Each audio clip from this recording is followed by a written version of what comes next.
Welcome everyone to another edition of the Classic Comic Archive, a series where I recap and review many of Marvel Comics' most seminal early issues.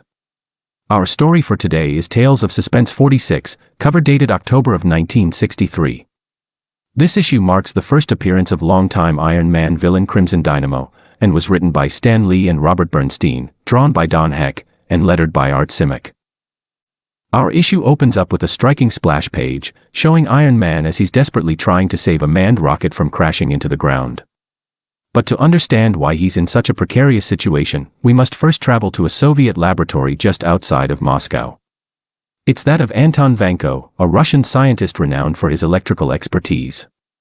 He's been working on a weapon for the Soviet government, and its leader, Nikita Khrushchev, has just arrived to watch a demonstration of its power. Thus it's revealed that Vanko's weapon is a mechanical suit of armor, one not dissimilar from that of Iron Man's.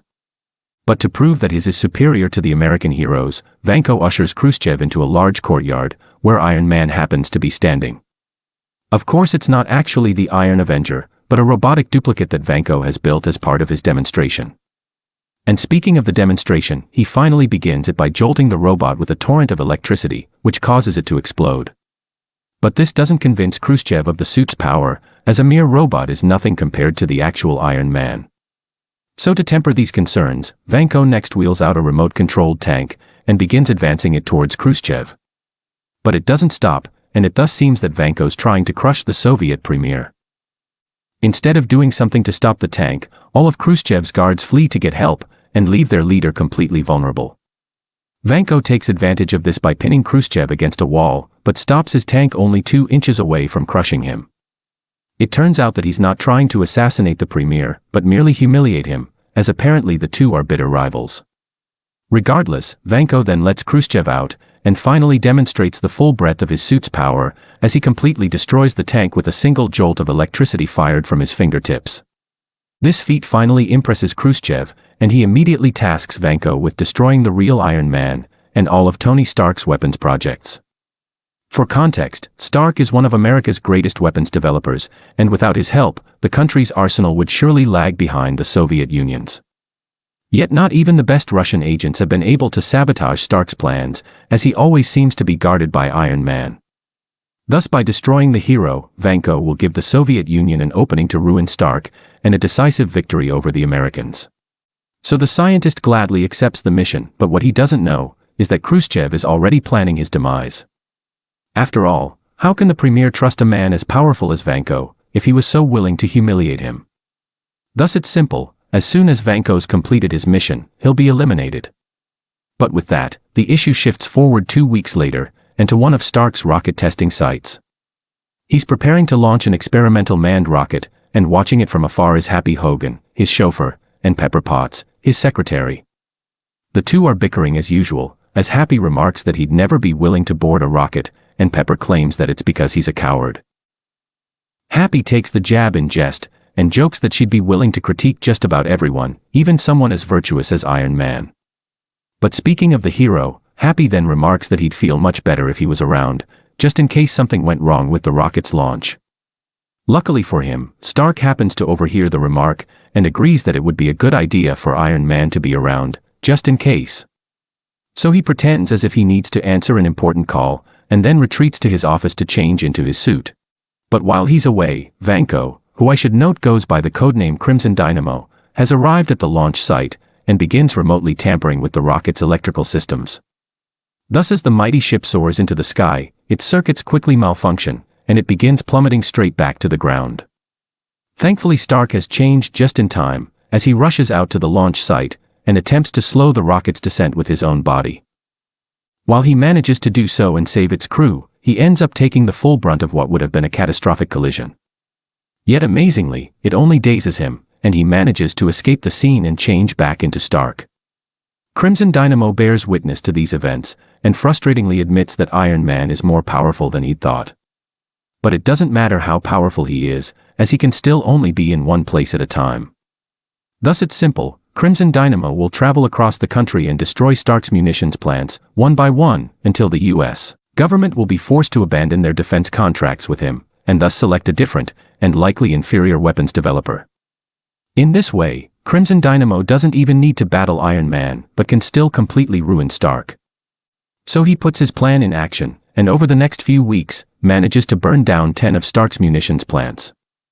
Thus the inventor realizes that his company is obviously under attack, but is still clueless as to who's behind it. And without any solid explanation, not only does the government threaten to abandon its contracts, but it also begins to suspect that Stark is actually a communist sympathizer, who's purposely destroying his own plants to sabotage the American war machine. Unfortunately, it doesn't seem that Stark can do anything about it, so he returns to his New York headquarters and tries to manage what's left of his company. Meanwhile, Crimson Dynamo has just arrived to do the exact opposite, that is, destroy what's left of Stark's company. So he strikes the building with a jolt of electricity, causing its lines to malfunction and ignite in flame. Thus as his office lights begin smoking, Stark realizes that his headquarters is under attack, and rushes to change into Iron Man. Once suited up, he wastes no time in confronting the saboteur, as he crashes his way outside, and happens to arrive right in front of Crimson Dynamo. Thus the villain scrambles to blast him with a torrent of electricity, but Iron Man blocks it with an electromagnetic force field. So the Soviet then blasts the very ground that he's standing on, but once again, Iron Man avoids it by simply flying into the air. As it turns out, none of Crimson Dynamo's electrical attacks can harm Iron Man, as apparently something in the hero's suit is jamming the villain's equipment.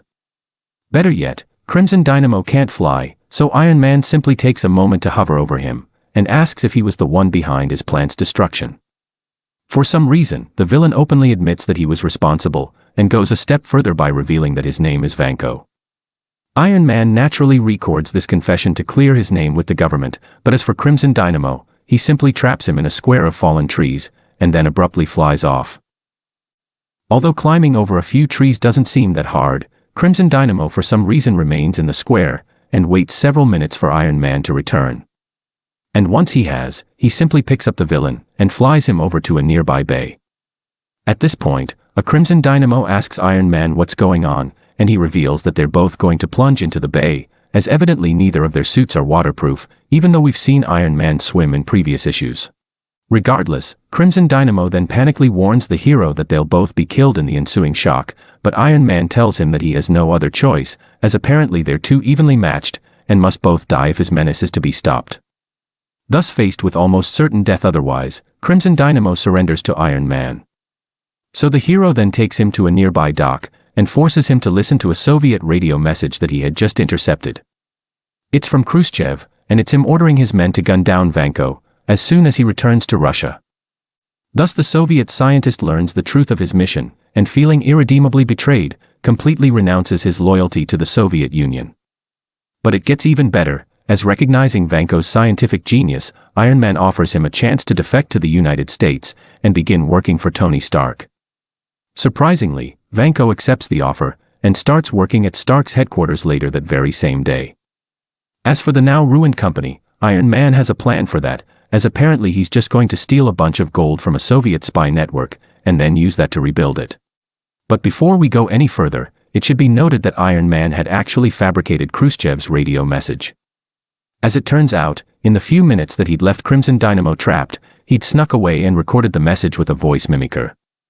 But with that out of the way, the issue can subsequently end as we see an irate Khrushchev throwing a spirited tantrum, while vowing to get revenge on Iron Man. That concludes Tales of Suspense 46, and another episode of the Classic Comic Archive. But as always, I would like to offer a brief review of this issue. Overall, I thought that this was one of the best Iron Man stories so far, as it finally gave us a villain who's an actual physical threat to our hero. Too often do these issues feature antagonists who probably couldn't take a single punch from him.